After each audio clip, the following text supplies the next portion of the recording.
তব আখলাক করেছে খোদা সুমহান, সুন্দর অবয়ব করেছে রহমান। আলহামদুলিল্লাহি রাব্বিল আলামিন ওয়াসসালাতু ওয়াসসালামু আলা খাতামিন নাবিয়্যিন, আম্মা বা'দ, ফাআউযু বিল্লাহি মিনাশ শাইতানির রাজীম। বিসমিল্লাহির রহমানির রহিম। আসসালাতু ওয়াসসালামু আলাইকা ইয়া রাসূলুল্লাহ, আসসালাতু ওয়াসসালামু আলাইকা ইয়া হাবিবাল্লাহ, আসসালাতু ওয়াসসালামু আলাইকা ইয়া নবিয়াল্লাহ ওয়া আলা আলিকা ওয়া সাহাবিকা ইয়া নূরাল্লাহ। মাদিনী চ্যানেলের দর্শক শ্রোতা, আপনাদের জানাই অনেক অনেক শুভেচ্ছা ও স্বাগতম মাদিনী চ্যানেল বাংলার ধারাবাহিক অনুষ্ঠান সিরাতে মুস্তাফা সাল্লাল্লাহু তাআলা আলাইহি ওয়া আলিহি ওয়াসাল্লামে। এই অনুষ্ঠানে আমরা প্রিয় নবী রাসূল আরবি সাল্লাল্লাহু তাআলা আলাইহি ওয়া আলিহি ওয়াসাল্লামের বরকতময় সিরাত তথা পবিত্র জীবনী সম্পর্কে আলোচনা করে থাকি এবং এই জীবনীতে আমাদের জন্য যেই ফুল রয়েছে, যেই মাদিনী ফুল রয়েছে, যেই প্রস্ফুটিত ফুল রয়েছে, যার মাধ্যমে আমরা আমাদের জীবন সুসজ্জিত করতে পারবো, সেই সম্পর্কেও আমরা এই অনুষ্ঠানের মাধ্যমে জানি।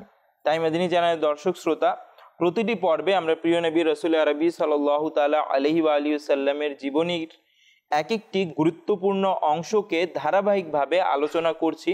এই পর্বেও ইনশাআল্লাহ তাআলা তাই করব। তো আলোচনা শুরু করার পূর্বে এবং বিষয় সম্পর্কে জানার পূর্বে আসুন দুরূদ শরীফের একটি ফজিলত শুনে নিই। ক্বালা রাসূলুল্লাহ সাল্লাল্লাহু তাআলা আলাইহি ওয়া আলিহি ওয়াসাল্লাম, মান সাল্লা আলাইয়া সালাতান ওয়াহিদাতান সাল্লাল্লাহু আলাইহি আশরান। নবী করিম রউফুর রহিম সাল্লাল্লাহু তাআলা আলাইহি ওয়া আলিহি ওয়াসাল্লাম ইরশাদ করেন, যে ব্যক্তি আমার উপর একবার দুরূদ শরীফ পাঠ করবে, আল্লাহ তাআলা তার উপর 10টি রহমত অবতীর্ণ করবেন। সুবহানাল্লাহ। মাদিনী চ্যানেলের দর্শক শ্রোতা, তাই আমাদের অধিক হারে দুরূদ শরীফ পাঠ করা দরকার, বেশি বেশি দুরূদ শরীফ পাঠ করা দরকার। সাল্লু আলাল হাবিব সাল্লাল্লাহু তাআলা আলা মুহাম্মদ সাল্লাল্লাহু আলাইহি ওয়া আলিহি ওয়াসাল্লাম। মাদিনী চ্যানেলের দর্শক শ্রোতা, আমরা এর পূর্বের পর্বে যে বিষয় সম্পর্কে জেনেছিলাম তারই বিবরণ সম্পর্কে আমরা এই পর্বেও জানব। আজকের এই পর্বের বিষয় হচ্ছে ফাতহে মক্কা বা মক্কা বিজয়।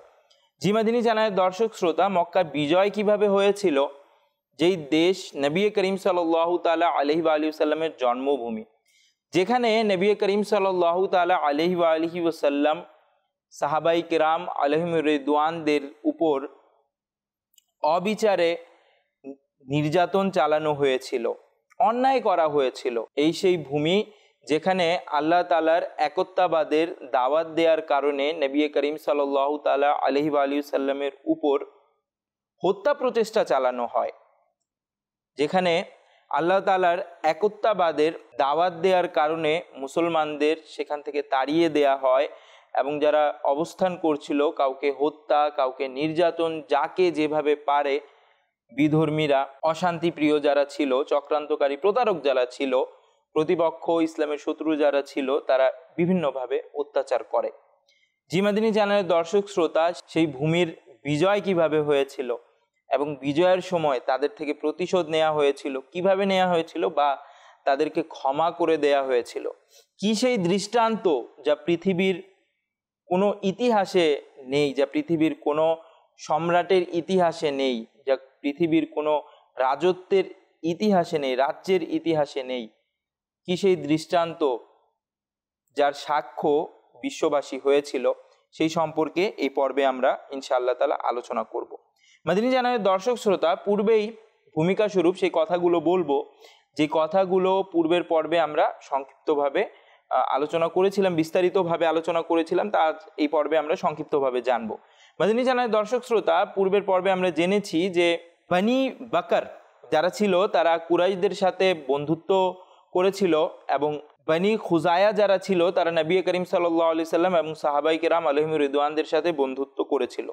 কিন্তু বনি বকর এবং বনি খুজায়ার সম্পর্ক ভালো ছিল না, তাদের মধ্যে বিবাদ ছিল, মতভেদ ছিল।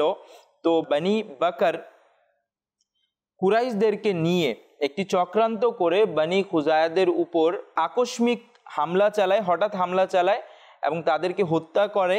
ইভেন মক্কা শরীফের পবিত্র ভূমিতে হেরেম শরীফেও তাদের হত্যাযজ্ঞ সেখানে চলে। মাদিনী চ্যানেলের দর্শক শ্রোতা, এই ঘটনার মাধ্যমে যে হুদাইবিয়ার সন্ধি ছিল, সেই সন্ধি মুসলমানদের সাথে ছিল, যেহেতু তারা মুসলমানদের সাথে বন্ধুত্ব করেছে, তো তারাও মুসলমানদের অংশ, বা নবী করিম সাল্লাল্লাহু তাআলা আলাইহি ওয়া আলিহি ওয়াসাল্লামের সাথে যেহেতু তারা বন্ধুত্ব করেছে, তো তাদের উপর আক্রমণ চালানো মুসলমানদের উপর আক্রমণ চালানোর সমান। আর যেহেতু এটার মধ্যে বনি বকরের সাথে কুরাইশরাও সঙ্গ দিয়েছে, তো এটা খুবই গুরুতর একটা নির্বিচার এবং গুরুতর অপরাধ তারা করেছে। হুদাইবিয়ার সন্ধি মোতাবেক সন্ধি ভঙ্গ করেছে তারা। হযরত বিবি মাইমুনা রাদিয়াল্লাহু তাআলা আনহু বর্ণনা করেন যে নবী করিম সাল্লাল্লাহু তাআলা আলাইহি ওয়া আলিহি ওয়াসাল্লাম এক রাতে আস্তানা মুবারকে ওযু করছিলেন। এমন সময় খুবই হঠাৎ হুজুর সাল্লাল্লাহু আলাইহি সাল্লাম উচ্চস্বরে 3 বার এভাবে ইরশাদ করলেন, লাব্বাইক লাব্বাইক লাব্বাইক। অতঃপর 3 বার এরূপ ইরশাদ করলেন, নুসিরতা নুসিরতা নুসিরতা। লাব্বাইক লাব্বাইকের অর্থ আমি উপস্থিত, আমি উপস্থিত, তোমাদের সাহায্যে আমি উপস্থিত। আর নুসিরতা নুসিরতা নুসিরতার অর্থ তোমাদেরকে সাহায্য করা হয়েছে। হযরত মাইমুনা রাদিয়াল্লাহু তাআলা আনহা নবী করিম সাল্লাল্লাহু তাআলা আলাইহি ওয়া আলিহি সাল্লামকে জিজ্ঞেস করলেন যে একা একা কার সাথে কথা বলছিলেন।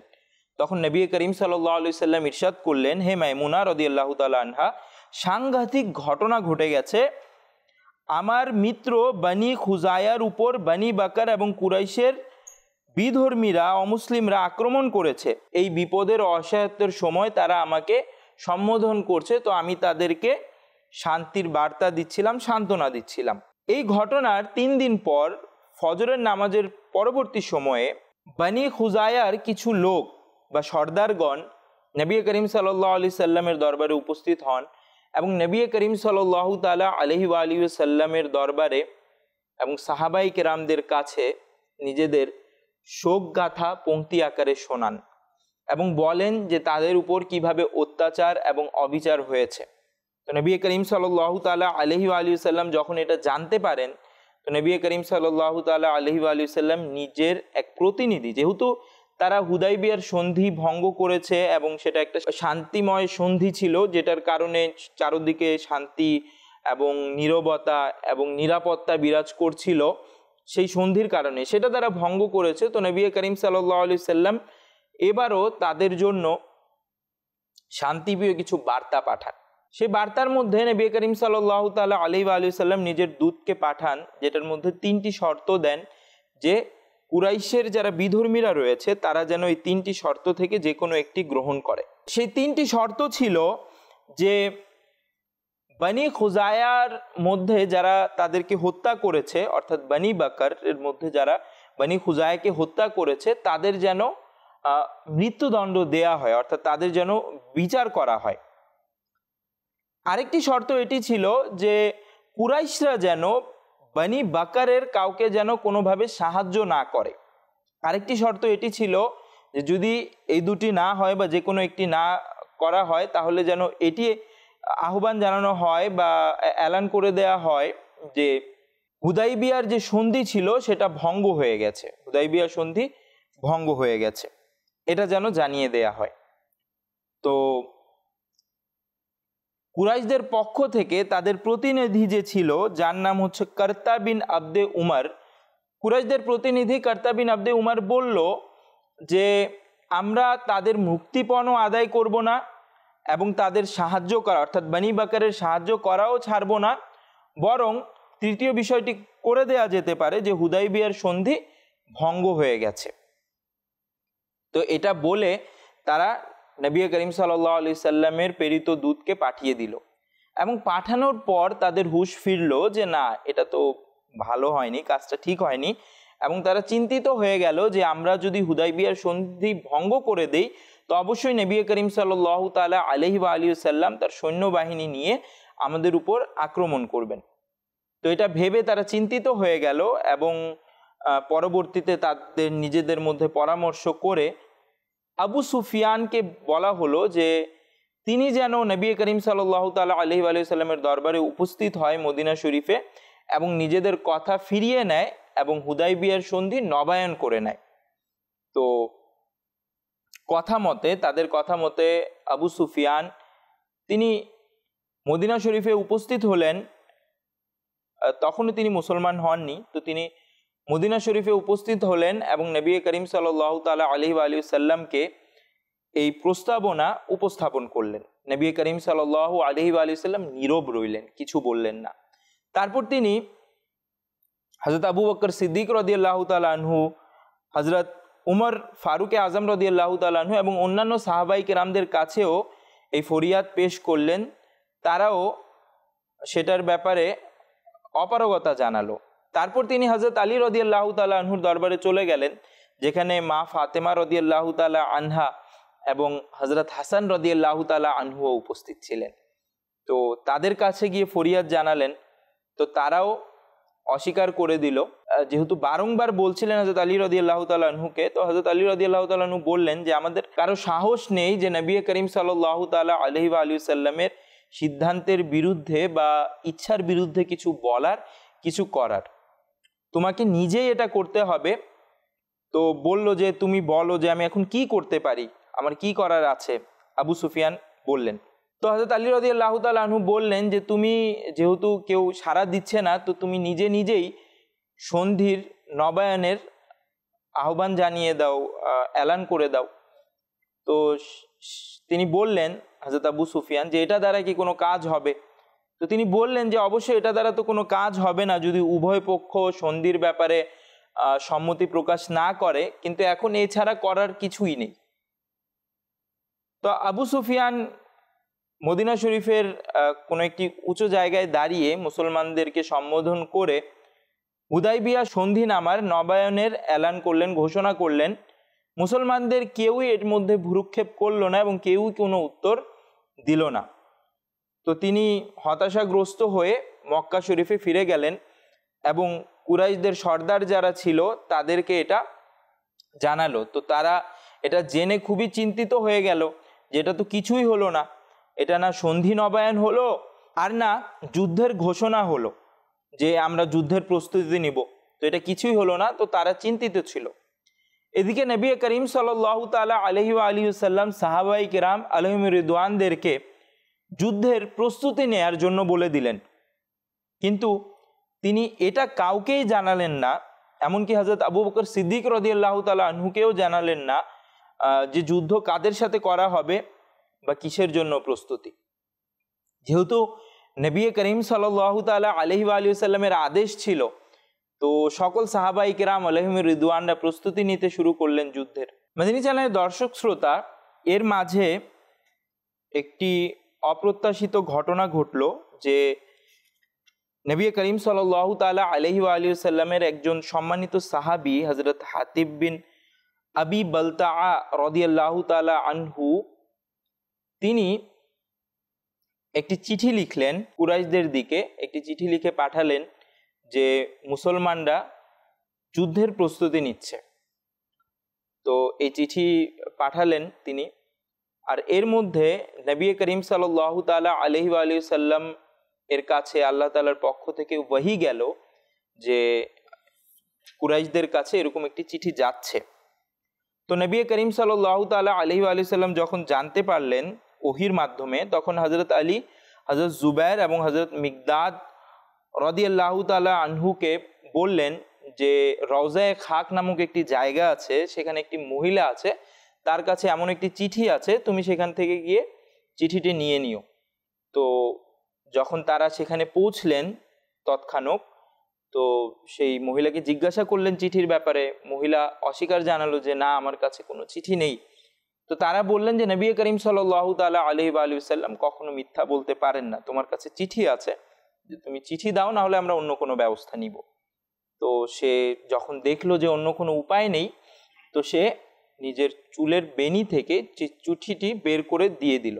তো নবী করিম সাল্লাল্লাহু তাআলা আলাইহি ওয়া আলিহি সাল্লাম এর দরবারে সেই চিঠিটি নিয়ে তারা উপস্থিত হলেন এবং সেই সাহাবী রাদিয়াল্লাহু তাআলা আনহু, যিনি চিঠি প্রেরণকারী হযরত হাতিব রাদিয়াল্লাহু তাআলা আনহু, তাকে নবী করিম সাল্লাল্লাহু আলাইহি সাল্লামের কাছে উপস্থিত করা হলো।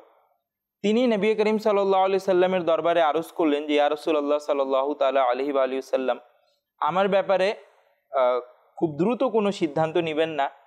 আমি মুরতাদও হইনি, অর্থাৎ আমি ইসলাম ধর্ম ত্যাগও করিনি, না আমি শত্রুদের সঙ্গ দিয়েছি, এমন কোনো উদ্দেশ্য আমার ছিল না। বরং আমার উদ্দেশ্য এটা ছিল যে আমার স্ত্রী সন্তান মক্কা শরীফেই থাকে। মদিনী চ্যানেলের দর্শক শ্রোতা, হযরত হাতিব রাদিয়াল্লাহু তাআলা আনহু আরও বললেন নবী করিম সাল্লাল্লাহু আলাইহি সাল্লামের দরবারে যে সেখানে আমার স্ত্রী সন্তানরা রয়েছে এবং তাদের দেখার কেউই নেই। আর অন্যান্য মুহাজির যারা রয়েছেন তাদের স্ত্রী সন্তানদের দেখার জন্য তো তাদের আত্মীয় স্বজন আছে, কিন্তু আমি ছাড়া তাদের দেখার জন্য সেখানে কেউ নেই।